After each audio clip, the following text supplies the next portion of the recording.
Hey everybody, Rob Barber, Accelerator Real Estate Services, coming at you again with another video blog. Today wanted to spend a minute or so to talk about prices. We're here at the end of January, and the number one question I'm getting about every day is what's going to happen with prices? What's my opinion on what's going to happen with pricing?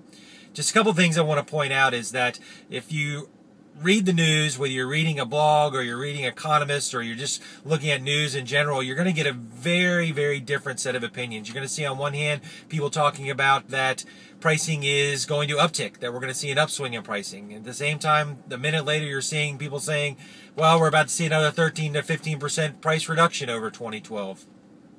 The only thing that I can tell you, if you're a buyer or a seller and you're out there trying to figure out prices, is one, you need to be working with a real estate professional, but two, you need to understand supply and demand.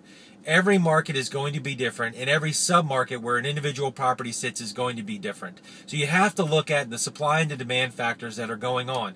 In some areas of Pinellas County, you're seeing year-over-year price changes in the 60 and 70% from the last solds. In other areas, you're seeing a price change on the upside of 60 or 70% of what the last solds are.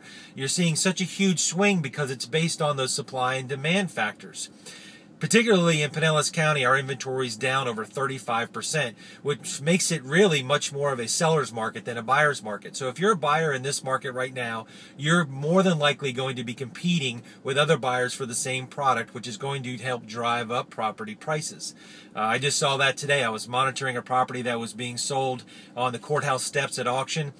Didn't think it was going to sell for anything less than what the bank was looking for in order to purchase the property back, but lo and behold, it sold to a third party for over what the bank was willing to even purchase it back by.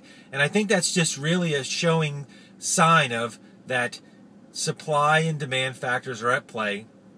If you are looking to buy a property or sell a property, make sure you're working with an agent that understands those supply and demand statistics, looking at the numbers, understanding the inventory, and then helping you make an educated decision.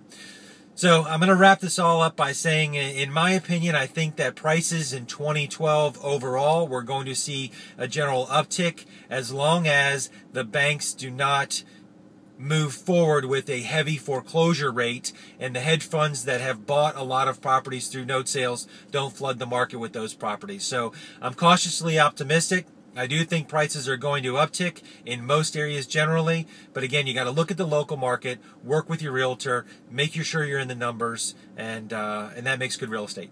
Have a good day.